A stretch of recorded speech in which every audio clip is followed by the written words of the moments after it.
The man hands you a green beret and says one sentence in Latin, De Oppresso Liber, to free the oppressed. You don't know yet what that will cost you.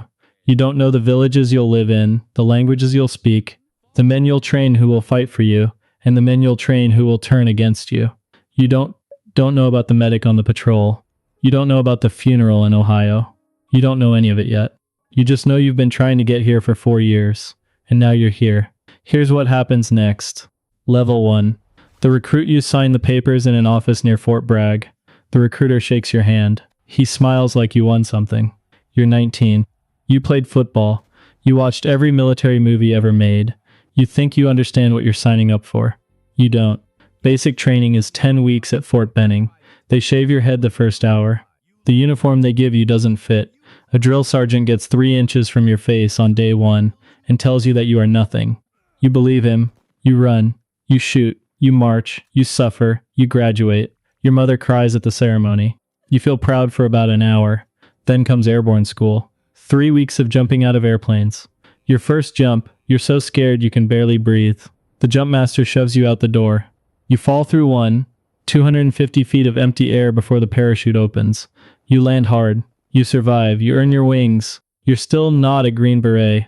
Not even close. You report to Fort Bragg. You see men with green berets walking around the base. They don't look at you. You don't exist to them yet.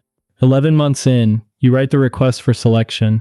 Your platoon sergeant tells you 90% of guys like you wash out in the first week. You intend to prove him wrong. Level 2, the Candidate Special Forces Assessment and Selection. SFS, 3 weeks. 400 men start, 150 finish. Week 1, physical tests. They don't tell you the passing standard. They don't tell you if you passed. They just tell you to show up the next morning. Week 2, land navigation through the pine forests of Camp McCall. Your ruck weighs 65 pounds. Map and compass.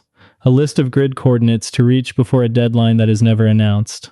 20 miles through swamps and hills with no food breaks and no sleep. You fall. You get up. You fall again. You get up again. The instructors write on clipboards and say nothing. The silence is worse than any punishment because it forces you to generate your own reason to keep moving when every part of your body has stopped cooperating. Men quit every day. 2 words to the cadre. I quit. A truck appears. They climb in. Gone. No shame. No ceremony. Just gone. You keep walking. Week 3 is team week.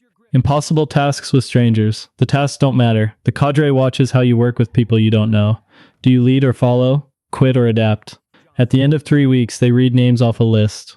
Your name is on it. You've been selected. The hard part hasn't started. Level 3.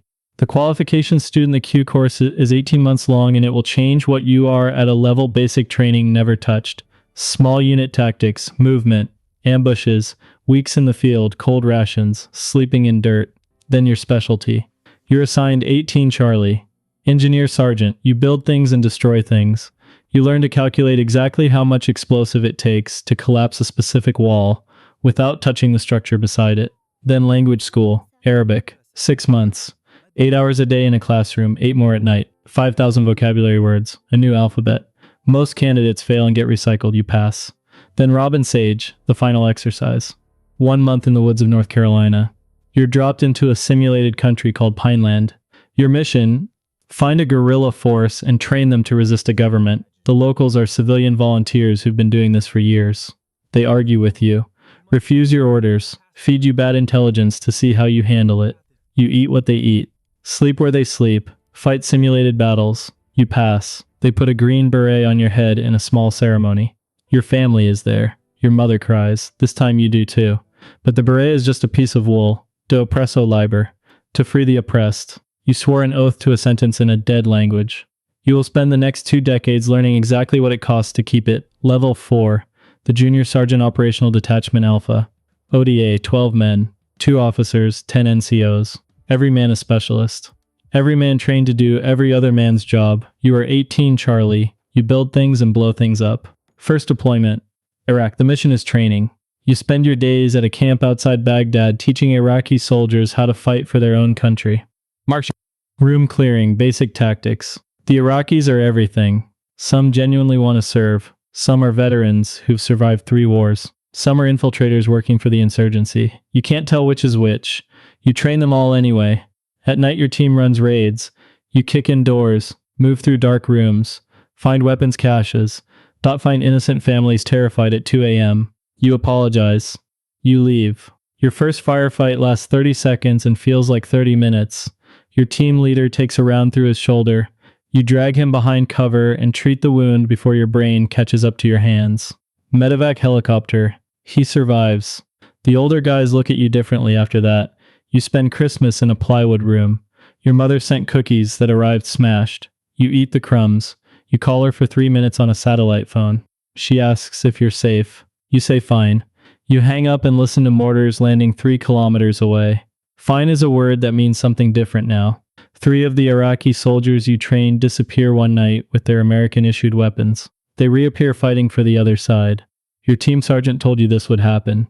You didn't want to believe him. Now, you do. Level 5. The senior sergeant 4th deployment. You're 18 Bravo now. Senior weapons sergeant. You're 27 years old and you've seen more combat than most soldiers see in a full career. Eastern Afghanistan. Village stability operations. You don't live on a base. You live in the village. A compound at the end of a dirt road. Nearest American base. 40 miles. Air support. 20 minutes out on a good day. You and 11 men. Alone. Every afternoon you drink tea with village elders. You learn their names, their losses. The man on your left lost 2 sons to the Taliban. The man on your right lost his brother to an American airstrike. Both are at the same table. Both are asking for your help. Either might betray you tomorrow. You build the relationship anyway. You train the local police. Build a school. Bring in medical supplies. Pay for a new well. You do all of this while the Taliban own the mountains above you. Every night you hear them on the radio. They know your names.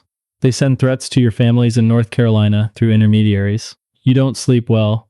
One night, a 12-year-old boy walks to your gate with a letter from his father.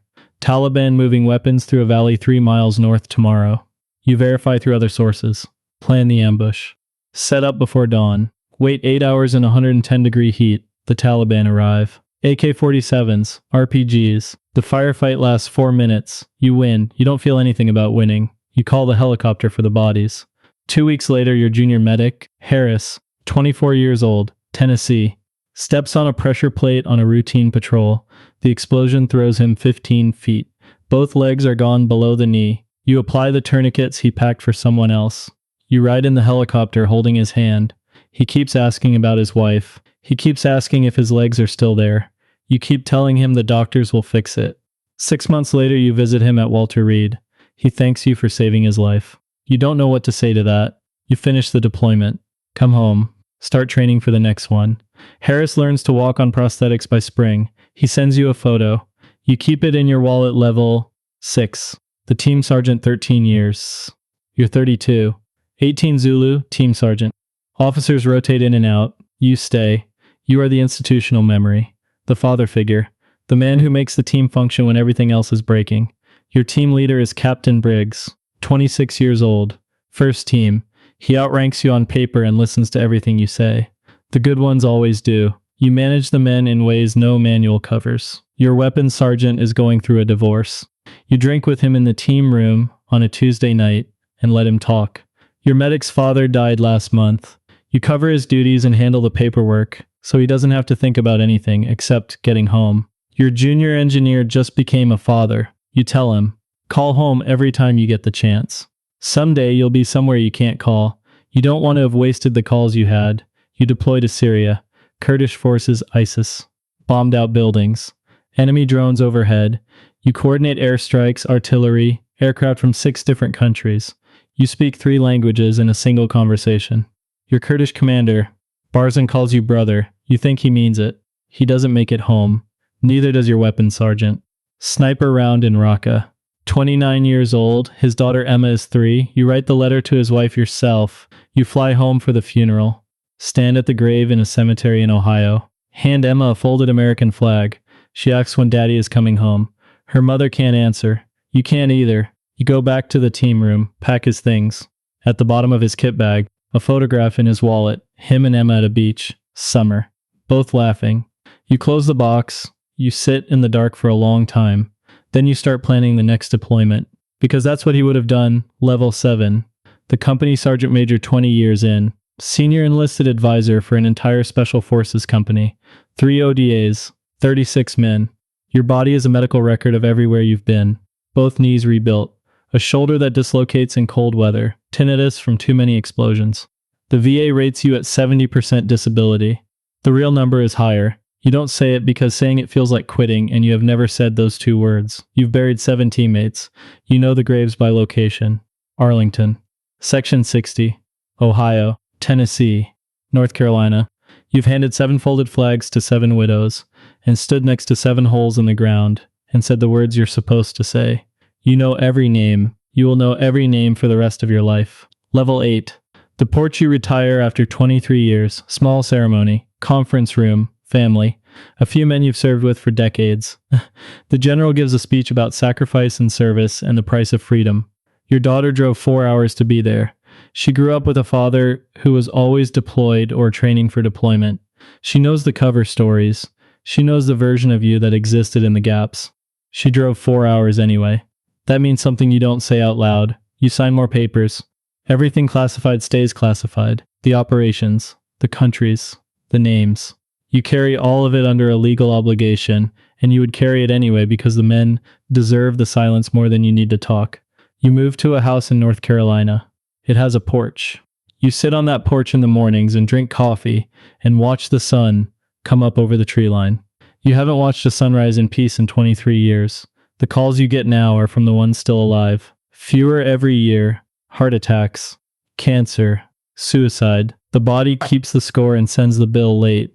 Operators age faster than civilians. You know this because you are living it.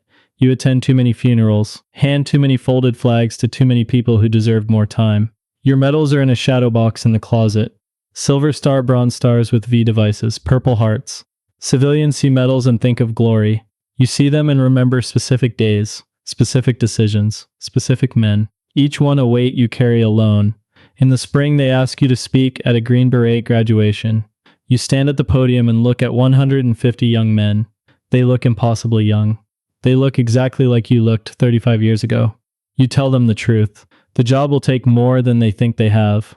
The brotherhood is real and the cost is real, and both of those things are true at the same time. Call home every time you get the chance. They listen politely. They don't believe you. You didn't believe your mentors either. Right now, near Fort Bragg, a 19-year-old is signing papers.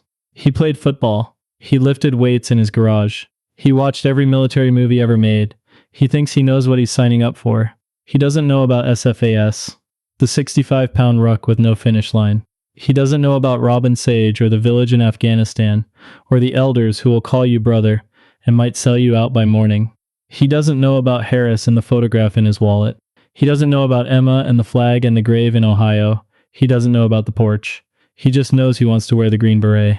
De Oppresso Liber, to free the oppressed. The price is everything. The cycle continues.